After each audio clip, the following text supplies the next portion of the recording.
Our hearts beat to the city streets. We began to feel the fire. We rise like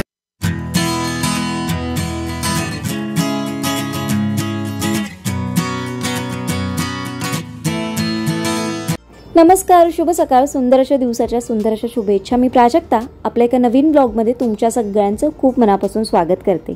तर मैत्रिणींनो, आजचा vlog आहे आपला Sunday इव्हनिंगचा.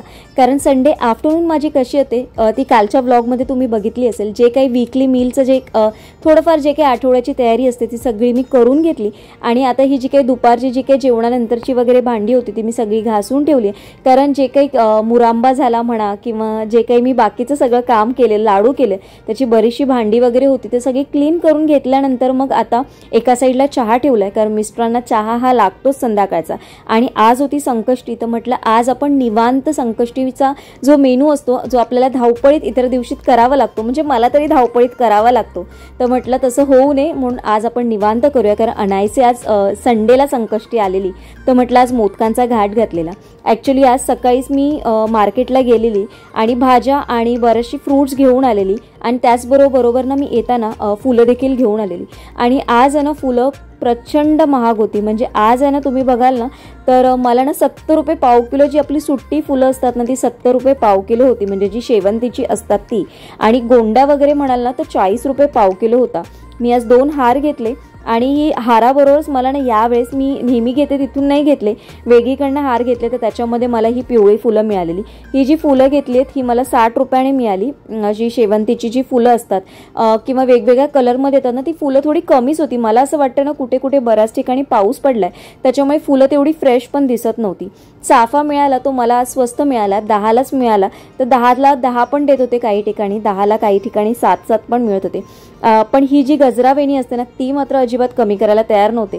तरी पण मी त्यांच्याबरोबर बोलून ना 100ला ह्या 12 घेतल्या. नाहीतर इतर दिवशी जर आपण गेलो ना, ज्या दिवशी काही फेस्टिवल नसतो किंवा वीकडेजमध्ये मधल्या दिवशी वगैरे गेलो ना तर 70 रुपयाला आपल्याला 12 मिळतात किंवा जास्तीत जास्त 80 रुपयाला 12 मिळतात. पण मग मी म्हटलं जाऊ दे, आज आपण घेऊया. आणि संकष्टी होती तर म्हटलं जास्वंदाची फुलांची जुडी घेऊन आली आणि त्याचबरोबर दुर्वा देखील घेतला. आणि त्याचबरोबर केळीचं पान मी तुम्हाला म्हणते माझ्या फ्रीजमध्ये मी नेहमी ठेवते. कधीतरी अशा काही गोष्टी किंवा जे काही पदार्थ आपण जे करतो ना त्याच्यासाठी केळीचं पान उपयोगी पडतं, त्याच्यामुळे माझ्याकडे घरी आणलेलंच असतं. पण आता नैवेद्य करायचं होतं तर म्हटलं की त्याच्यासाठी आपण केळीचं पान घेऊन येऊया. इथे जी एक्स्ट्राची जी फुलं होती ती छानपैकी निवडून घेते आणि ती मी वरती एक्स्ट्राच्या पिशवीमध्येच ठेवते. मागे एका ताईंनी आपल्याला सजेशन दिलेलं की तू सुती कपडा वापर, तर मी तशा पद्धतीने एक माझ्याकडे कपडा होता देवपूजेचा, छानपैकी सुतीचाच आहे तो, तर मी तो वापरलाय. पण आता मी एखादा वेगळा व्हाईट कलरमध्ये खूप चांगला असा घेऊन येईन. आता सर्वात आधी मोदक सुरू करण्याच्या आधी म्हटलं कुकर लावून घेऊया आणि भाजीची तयारी करून घेऊया. आता सर्वात आधी गुळचून तयार करायचं, म्हणजे जे आता आपलं सारण आहे ते तयार करून घ्यायचं. तर याच्यामध्ये पॅनमध्ये मी एका साईडला ठेवलेलं आहे खोबरं घेतलंय आणि गुळ मी थोडंसंच टाकलंय. कारण मला खूप गोड गोड असे देखील मोदक होतात. कोणी जर आपल्याकडे येणारं असेल किंवा कोणाला द्यायचे असतील तर मी बऱ्यापैकी गुळ वगैरे व्यवस्थित टाकते. पण मिस्टरांना गोड खूप आवडत नाही, ते गोड फार कमी खायला बघतात, त्याच्यामुळे म्हणून मी सारण गोड कमीच केलंय. आता मी इथे माझ्याकडे ना मेजरमेंटचंच वाटी आहे, त्या वाटीने म्हणजे ती पाव किलोची वाटी आहे त्याने मी 1 पेला पीठ घेतलं तांदळाचं, अगदी बारीक असं पीठ घेतलेलं आहे. आणि त्याचबरोबर आहे ना 1 पेला त्याच्यामध्ये मी पाणी घेतलंय. तर पाण्याला मी उकळ आणायला ठेवली. त्याच्यामध्ये थोडंसं किंचितचं मीठ आणि चवीपुरतं आणि थोडंसं तेल टाकायचं. तेल देखील आहे ना मोजूनच तुम्ही टाका, कारण अगदी थोडंसं तेल टाकायचं. जास्तीचं तेल पडलं ना तरी देखील उकड आहे ना व्यवस्थित मळली जात नाही, म्हणजे ना पीठ आपलं फुटतं जेव्हा आपण गोळा करतो तेव्हा.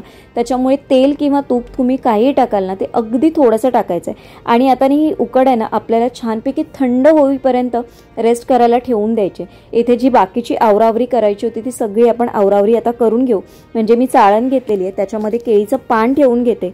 ज्या भांड्यामध्ये आपण मोदक उकडणार आहोत त्याची पण तयारी करून ठेवते. फक्त ते मी आत्तापासून उकळ आणायला पाणी ठेवणार नाही, फक्त तयार करून ठेवते. कारण मग नंतर जेव्हा मोदक करतो ना त्याच्यानंतर मग ते ड्राय झाले ना मग कधी कधी फुटण्याचे चान्सेस असतात. तर त्याच्यामुळे पहिलंच सगळं जर आपण तयार करून घेतलं ना तर मग मोदकाला स्टीम व्हायला वेळ लागणार नाही, आपली बाकीची कामं आवरेपर्यंत ना मोदक देखील तयार होतात. सारण एका पॅनमध्ये मी काढून घेते, कारण मग पॅन, मग ते चाळण, मग त्याच्यानंतर लाटणं, पोलपाट असं बरंच असं प्लॅटफॉर्मवर सगळं दिसत राहतं. तर तसं होऊ नये म्हणून मी ते सगळं काढून घेते. मसूर आणलेले, मोड आणायला ठेवलेले. ॲक्च्युली काय झालं, गेल्या आठवड्यात पण भाजी भरली नव्हती, घरात सगळा पसारा होता म्हणून थोडीशी कडधान्य मी या आठवड्यात पण माझी कडधान्यच जास्त झाली आहेत भरण्यामध्ये. पण मी म्हटलं अगदीच बाहेरचं खाण्यापेक्षा तर एखादं कडधान्य आपल्याकडे असेल तर पटकन मसूर पुलाव वगैरे असं आपण काहीतरी करू शकतो, म्हणून मी ते मोड आणून ठेवले. आता उकड आपली छानपैकी मऊ झालेली आहे आणि मऊ झालेली असेल ना तर ती अगदी सहजरित्या मळली जाते आणि कुठे फुटत देखील नाही. आणि हे जे मी पीठ वापरलेलं आहे ना, आपलं नॉर्मल तांदळाचंच पीठ आहे. ॲक्च्युली माझ्याकडे ना आंबोळी, घावणे यासाठी पीठ घरीच तयार केलेलं असतं. तांदूळ छानपैकी धुवून छानपैकी सुकवले जातात आणि मग ते घरघंटी किंवा चक्कीवरनं दळून आणलं जातं. आपण फक्त त्यांना इन्स्ट्रक्शन द्यायचे की मला घावण्याचं हवं आहे, मला भाकरीसाठी हवं आहे किंवा मला मोदकांसाठी हवं आहे. तर ती लोकं खूप छान पद्धतीने आपल्याला जेवढं बारीक पाहिजे तेवढं करून देतात. पिठाचा गोळा असा तयार झाला पाहिजे ना मळून की कुठेही ना तो फुटला गेला पाहिजे नाही, म्हणजे आपली उकड अगदी परफेक्ट निघाली. जर तुम्ही उकड आहे ना थंड करून जर मळलं ना पीठ, तर अगदी खरंच खूप सुंदर अशी उकड येते. आणि एकदा उकड छान निघाली ना की मोदक देखील खूप सुंदर असे होतात. मी जेव्हा हातावर पाती करत नाही, जेव्हा मला पटापट सगळं करायचं असतं ना तेव्हा मी लाटणीनेच लाटते. नाहीतर अगदी निवांत असेल ना तेव्हा तर मग मी पाती करते हाताने. त्याच्यातच जी मजा असते ना ती काही वेगळीच असते, कारण त्याच्यामध्ये ना प्रत्येक गोष्टीमध्ये तुम्ही काय वेगळं करू शकता ना याचा मी नेहमी विचार करत असते. तर आता छानपैकी मोदकांमध्ये सारण भरून घेते आणि वळून घ्यायचं. प्रत्येक वेळेस ना मी पहिला खूप प्रयत्न करायची. पहिल्या वेळेस मला जमायचं नाही, आईने मला पाऱ्या करून द्यायची आणि मग मी ना ते मोदकाला ज्या कळ्या असतात ना त्या पाडायची. असं करून करून मी मोदक करायला शिकली आहे. आणि त्याच पद्धतीने पुरणपोळ्याच्या वेळेस पण माझ्याबरोबर असंच व्हायचं. पुरणपोळ्या पण मी अशीच करून करून शिकले. जर तुम्ही प्रयत्नच नाही केले तर तुम्ही शिकणार नाही. अजूनही बऱ्याचशा आपल्या अशा मैत्रिणी आहेत की ज्यांना उकडीचे मोदक म्हटले की थोडंसं टेन्शन येतं. पण थोडासा जर तुम्ही प्री प्लॅन करून केलं किंवा थोडंसं लक्ष देऊन केलं, थोडंसं प्रमाण नीट घेतलं ना तर अगदी खूप इझी पद्धतीने तुम्ही देखील घरच्या घरी मस्त असे परफेक्ट असे मोदक करू शकता. आत्ता मोदकांचं रेट, एक मोदक जर आपण घ्यायला गेलो तर 30 ते 35 रुपये, म्हणजे दादरमध्ये तरी 30 ते 35 रुपये साईजनुसार मोदक विकला जातो. तर त्याच्यापेक्षा तुम्ही घरी केले तर अतिउत्तम. मी माझ्या हळदी कुंकूच्या व्लॉगमध्ये तुम्ही बघितलं असेल की मी घरच्या घरीच, मागे गणेश जयंती होती तर त्याच्या निमित्ताने मी घरीच एवढ्या बायकांसाठी मोदक घरीच केलेले. थोडंसं मनावर घेतलं ना की आपण म्हणे प्रयत्न केले ना की सगळ्या गोष्टी शक्य होतात. आता 10 ते 12 मिनिटासाठी मोदक आपण स्टीम करून घेऊ. तोपर्यंत इथे आपला जो भांड्यांचा पसार आहे तो देखील होऊन जाईल, म्हणजे जेवणानंतर जास्तीची भांडी पडत नाहीत. सगळी भांडी हाताबरोबर क्लीन होऊन जातात आणि टेन्शन देखील निघून जातं सगळं. मोदक होतील आता, नैवेद्य दाखवून घेऊया आपण.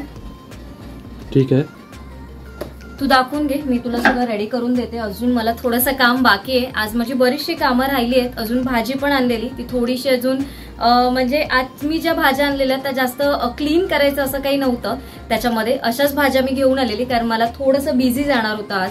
कारण जरी आम्ही काम केलेलं असलं तरी मी तुम्हाला मागच्या व्लॉगमध्ये पण सांगितलं, काम सगळं होतंच, पण हळूहळू मी ऑफिसला असल्यामुळे मी येऊन नंतर मग थोडं थोडं काम करत गेली. त्याच्यामुळे बराचसा असा वेळ माझा या कामांमध्ये गेलेला आहे. अजूनही आजची कामं पण बरीचशी अशी बाकी आहेत. आज मी जवळपास सगळे पडदे वगैरे सगळं, आज संडेचं काम मी तेच केलेलं आहे. पण आज मोदकाचा घाट घातलेला, कारण आज नैवेद्य होता, संकष्टी असते. आणि संकष्टीला कसं होतं माहितीये, आज सुट्टी असेल ना तर मग आरामात आपण व्यवस्थित करू शकतो. कारण मग इतर वेळेस ना खूप घाई होते ऑफिसमध्ये आल्यानंतर करायची. मग कधीतरी मग मी करते, कधीतरी मग काहीतरी गोडाचा पदार्थ करते. तर आज अनायसे रविवार आला तर म्हटलं मोदक आपण करूया. तर आता ऑलमोस्ट 10 ते 12 मिनिटात आपले मोदक तयार होतात. उकड छान आली ना की मोदक परफेक्ट असे होतात. तुम्हाला पण मी दाखवते. आणि मोदक करता करता पसारा भांड्यांचा एवढा झालेला, एवढी भांडी झालेली. आता मी थोडी थोडी घासून घेतली. आता फक्त मला अजून भांडी घासायची आहेत. आता तर फक्त हे मोदक वगैरे झाले त्याची घासली. त्याच्यानंतर मी आता जेवण ना सगळं प्लॅटफॉर्मच्या खाली ठेवलंय, कारण तुम्हाला माहितीये स्पेस कमी असल्यामुळे खूप मेसी होतं, मग खूप गर्दी होते, मग काम करायला पण आपल्याला जमत नाही. तर आपल्याला ना हे सगळं जर व्यवस्थित कामं करायची असेल, थोडं कॉन्सन्ट्रेट करून करायची असेल तर पहिला पसारा बाजूला करून ठेवा. अगदी गिचमडीत तुम्ही काम करायला जाऊ नका. एवढं आपण कंटाळा आणि तिथल्या तिथे सगळं काम करायला जाऊ ना, खूप मेसी होऊन जातं आणि मग आपल्याला इरिटेट व्हायला होतं. तर मी आता सगळं खाली ठेवलंय, जेवण वगैरे झालेलं ते फक्त आता मी ट्रान्सफर करून घेते. जेवणाच्या आधीच मी भाजी डाळ जे काही केलंय, चपाती सगळं वेगवेगळ्या भांड्यांमध्ये काढून ठेवते. ती भांडी घासून घेते आणि मग जेवतानाच आज केळीच्या पानावरती जेवायचं, त्याच्यामुळे ती देखील भांडी माझी कमी असणार आहे. असं एखाद दिवशी आम्ही करतो. तर या तुम्हाला मोदक दाखवते. आता झालेत ऑलमोस्ट 12 मिनिटं. तर रेसिपी तुम्हाला मी बऱ्याच वेळा दाखवली असेलच. आता आपण बघूया मोदक. बऱ्याच वेळा मी दाखवलंय मोदकांची रेसिपी, पण तरी पण वाफ खूप येते हातावर माझ्या. आहा, झालेत मोदक आपले मस्तपैकी तयार. आणि हात लावून बघायचा कुठे चिकटतोय का, तर नाही चिटकत आहे. झालेत आपले मोदक आता. आणि आता आपण काढून घेऊया. छानपैकी मोदक देखील तयार झालेले आहेत. एक बॅच माझी ऑलरेडी झालेली आहे आणि त्याच्याबरोबर ही सेकंड बॅच आहे. तर आता नैवेद्य ठेवून घ्यायचा आहे. आजचा ब्लॉग तुम्हाला कसा वाटला मला नक्की कमेंट करून सांगा. तुम्हाला आवडलाच असेल पण कमेंट करा, म्हणजे त्याने मला अजून छान छान एनर्जी मिळत असते. या बऱ्याच दिवसामध्ये ब्लॉग अपलोड करायला भेटलं नव्हतं. मी मागच्या व्हिडिओमध्ये पण सांगितलं, तुम्ही सगळ्यांनी खूप छान असा प्रतिसाद दिला.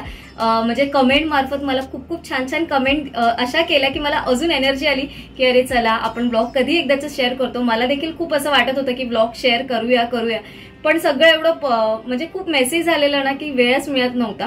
तर आतापासून आपले डेली ब्लॉग्स येतील. कालचा ब्लॉग अपलोड झालाय, तो देखील तुम्ही बघितला असेल. तुम्हाला कसा वाटतंय ब्लॉग मला नक्की कमेंट करून सांगा. व्हिडिओ आवडत असेल तर लाईक, शेअर आणि चॅनेलला सबस्क्राईब करायला विसरू नका. लवकरच भेटू माझ्याच एका छानशा ब्लॉग सोबत, म्हणजे उद्याच्या ब्लॉगमध्ये. तोपर्यंत सगळ्यांना श्री स्वामी समर्थ. Bye bye.